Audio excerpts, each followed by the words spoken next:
Hello बच्चों, तो question है हमारे पास। Two spheres of the same material have radii 1 metre and 4 metre and temperature 4000 kelvin and 2000 kelvin respectively. The energy radiated per second by the first sphere is. ठीक है, तो पहले sphere पे जो पहला स्फीयर एनर्जी रेडिएट करेगा पर second वो क्या होगा। ठीक है, तो उसका रिलेशन हमें बताना है with respect to the second sphere. ठीक है, तो energy radiated per second means कि हमने क्या निकालना है, पावर निकालना है। क्या निकालना है हमने, पावर। ठीक है, तो देखो कि देखो R1 क्या है, R1 है मेरा, मान लो R1 है मेरा 1 मीटर एंड उसके करस्पॉन्डिंग T1 है मेरा 4000 केल्विन। ठीक है, R2 है 4 मीटर एंड करस्पॉन्डिंग T2 है मेरा 2000 केल्विन। ठीक, तो ये तो डेटा गिवन है। अब नेक्स्ट मुझे पता होना चाहिए कि पावर का relation with radius and temperature या एरिया एंड टेम्परेचर क्या होता है। तो स्टीफन्स लॉ से हमें क्या पता चलता है, फ्रॉम स्टीफन्स लॉ हमें क्या पता चलता है कि पावर P जो होता है मेरा is equal to rho times AE⁴। ठीक है, किसके ऊपर जाता है, किस पे डिपेंड करता है, T⁴ पे। ठीक है, तो अगर बॉडीज क्या है, दोनों बॉडीज के लिए मेरा जो रो है वो मेरा E का वैल्यू क्या होगा, सेम होगा। E क्या है मेरा, same for both the bodies because material क्या है, दोनों का सेम है। ठीक है, तो ये चीज हमारा सेम है।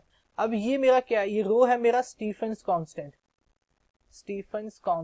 ठीक है, तो ये भी क्या रहेगा, दोनों के लिए सेम रहेगा। तो अगर मैं मानता हूं पावर P1 रेडिएट कर रहा है पहली बॉडी एंड P2 रेडिएट कर रहा है सेकेंड बॉडी, तो मेरा P1 बाय P2 का रेशियो क्या होगा।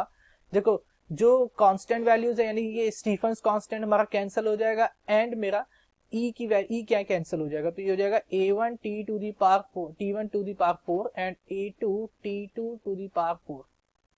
ठीक है, अब एरिया किस पे डिपेंड करेगा, एरिया प्रोपोर्शनल होता है आर स्क्वायर के, यानी रेडियस के स्क्वायर पे एरिया डिपेंड करता है। तो ये हो जाएगा P1 bye P2 is equal to R1, किसके इक्वल हो जाएगा, R1 square T1 to the power 4 divided by R2 square T2 to the power 4। ठीक है, तो वैल्यू यहाँ पे पुट करो, देखो वैल्यू पुट करो, आएगा ये R1। देखो R1 की वैल्यू 1 यानी 1 स्क्वायर मल्टीप्लाइड बाय T1 यानी 4000 to the power 4 divided by R2 यानी 4 square multiplied by 2000 to the power 4।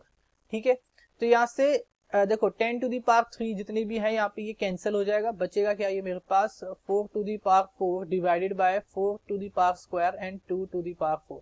ठीक है, यानी कि 4 से देखो ये दो कैंसिल हो गया, ये हो गया 4 मल्टीप्लाइड बाय 4 एंड यहाँ पे आया देखो 2 स्क्वायर मल्टीप्लाई बाय 2 स्क्वायर। मैं इसे इस तरह से ब्रेक कर सकता हूँ, 2 स्क्वायर यानी 4 यानी ये कैंसिल एंड सेकेंड 2 स्क्वायर इस 4 से कैंसिल, यानी कि रेशियो क्या आया, 1 आया। यानी कि मेरा P1 बाय P2 क्या होगा, इक्वल 1 के होगा, या मैं लिख सकता हूँ P1 is equal to P2। यानी कि जो पावर रेडिएट होगा यहाँ से, ठीक है, फर्स्ट स्पेयर जो पावर रेडिएट करेगा that will be equal to the second sphere, यानी कि दोनों ही केसेस में energy radiated per second will be equal. तो ऑप्शन सी मेरा करेक्ट है। I hope you understand it well, thank you.